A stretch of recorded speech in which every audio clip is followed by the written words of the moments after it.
ఓం శ్రీ సాయినాథాయ నమః. అందరికీ నమస్కారం అండి. Welcome to our channel Sai Amruthavani.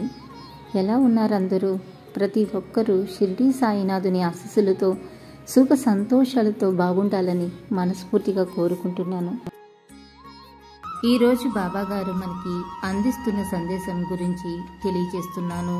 బాబాకి సంబంధించిన రచనలన్నిటిలో కూడా సాయి సచ్చరిత్రే చాలా గొప్పది.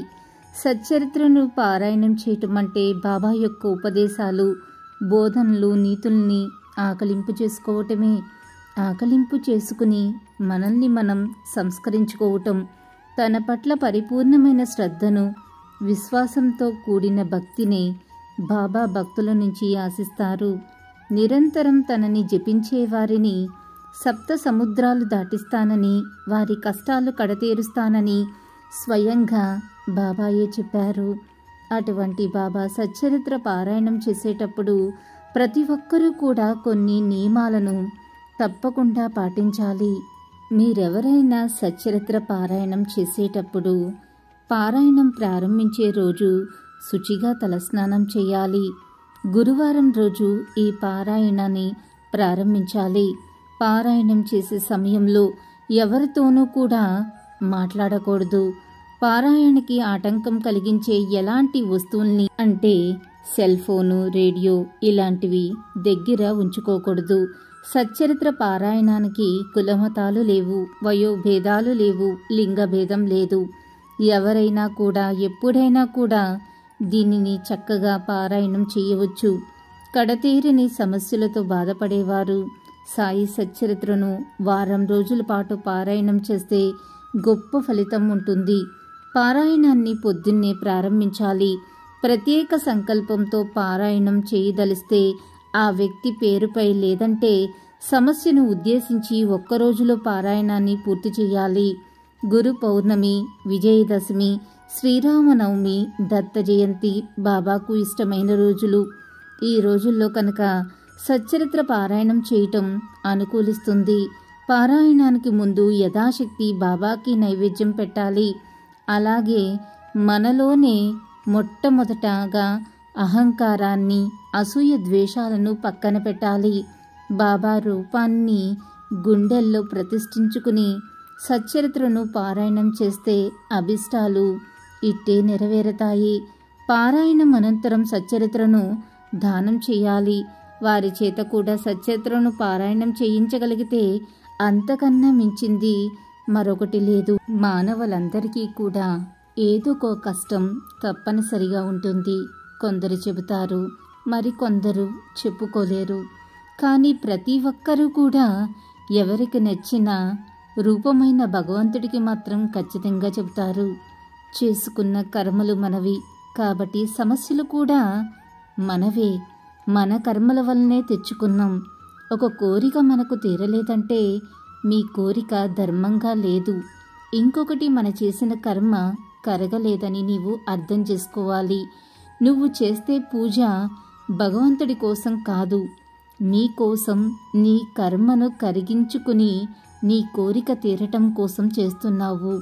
మనం పారాయణం చేసేసి కోరిక తీరకపోతే దేవుణ్ణి నిందిస్తాం. అసలు మనం చేసే పూజలో దేవుడిపై భక్తి ఉందా? లేదు. మన కోరిక ఒక్కటే ఉంటుంది. నీవు చేసే పూజ నీకోసమే, దేవుడికి కాదు. నీ కొరకు నువ్వు చేస్తున్నప్పుడు చాలా శ్రద్ధగా, నియమంగా, భక్తితో చెయ్యాలి. ఒక సమస్య కోసం పారాయణం చేస్తున్నామంటే మన కర్మలు చాలా ఉన్నాయి. అవి కరిగించడానికి భగవంతుడు మన చేతితో పూజను చేయిస్తున్నాడు. అందుకు మనం భగవంతుడికి చాలా కృతజ్ఞతను తెలపాలి. మనం ప్రతిరోజు సుఖ సంతోషాలతోనే ఉండాల్సిన అవసరం లేదు. మనం ఈరోజు పొద్దున లేచిన దగ్గర నుండి మన పనులు మనం చేసుకుంటున్నామంటే అది భగవంతుడు కృప కాదా? అసలు మన జీవితంలో భగవంతుడు మనల్ని పట్టించుకోకపోతే ఒక్క పనైనా చేయగలుగుతామా? ఎవరైనా మనకి సహాయం చేస్తారా? రోజు అన్నీ సమకూర్చుకోవటానికి డబ్బులు ఉంటాయా? ఈ ప్రపంచంలో భగవంతుడు ఏది ఇవ్వకపోతే మనం బ్రతకగలమా? బ్రతుకుతామా? అవునా కాదా? మీ మనస్సాక్షిని అడగండి.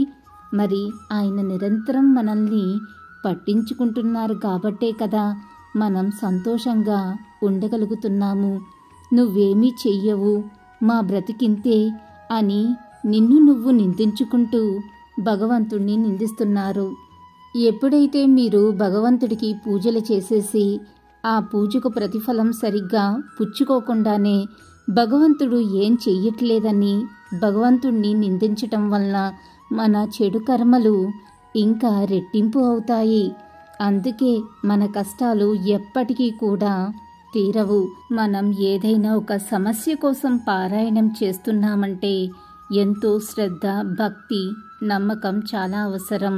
నమ్మకం లేకపోతే డాక్టర్ ఇచ్చిన మందుల వలన రోగం నయమవ్వదు. అదే నమ్మకం ఉంటే రోగం తగ్గుతుంది. అలాగే భగవంతుడు కూడా మన కష్టాలు తీరుస్తాడు అనే నమ్మకాన్ని ఎప్పుడూ కూడా వదలకూడదు. కష్టంలో కూడా భగవంతుడే కావాలి అని అనుకునే వారికి మాత్రం తప్పకుండా సహాయం అందుతుంది. మనం పారాయణం సంకల్పం చేసేసుకుని టీవీలు చూడటం, ఎక్కడికన్నా వెళ్ళటం సరిపోదు.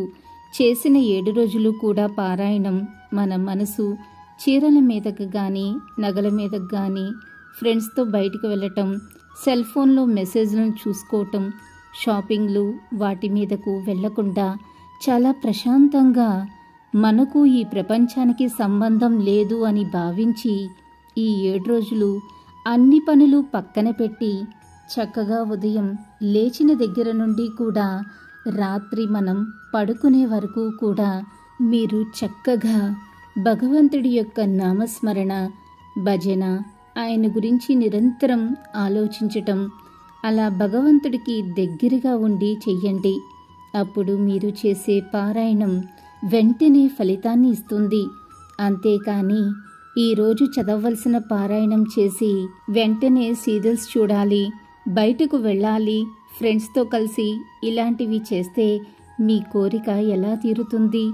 అయ్యప్ప స్వామి మాల దీక్ష తీసుకుంటే ఎంత శ్రద్ధగా నియమనిష్టలతో చేస్తారో అలా చెయ్యాలి. అప్పుడు మన పూర్వజన్మ, ఈ జన్మలో చేసిన చెడు కర్మలు ఏవైతే మన పనులకి ఆటంకం కలిగిస్తున్నాయో అవి కరిగి మన కోరిక తప్పకుండా తీరుతుంది. అల్లా మాలిక్, అల్లా అచ్చా కరేగా. ఓం సాయిరామ్. ఇలాగే బాబాగారి సందేశం రోజు వినాలి అనుకుంటే మన ఛానల్ని సబ్స్క్రైబ్ చేసుకుని సపోర్ట్ చేయండి. అంతవరకు సర్వే జన సుఖినో భవంతు. Thanks for watching.